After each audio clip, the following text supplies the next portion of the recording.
नमस्कार, मोर नाम श्रीमती गंगा शासनी। मैं पानबारी टी स्टेट मॉडल स्कूलर छात्री। आमी बनवा मॉडलटोर नाम डिस्ट्रीब्यूशन लाइट।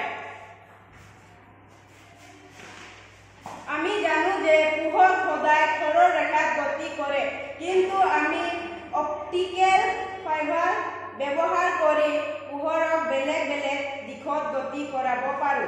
आमी एटा पोहरर उत्सर परा এই পদ্ধতি ব্যবহার করে একাধিক বিদ্যুতৰ খৰচ কৰিম। ইয়াত বিদ্যুতৰ খৰচ কমিব।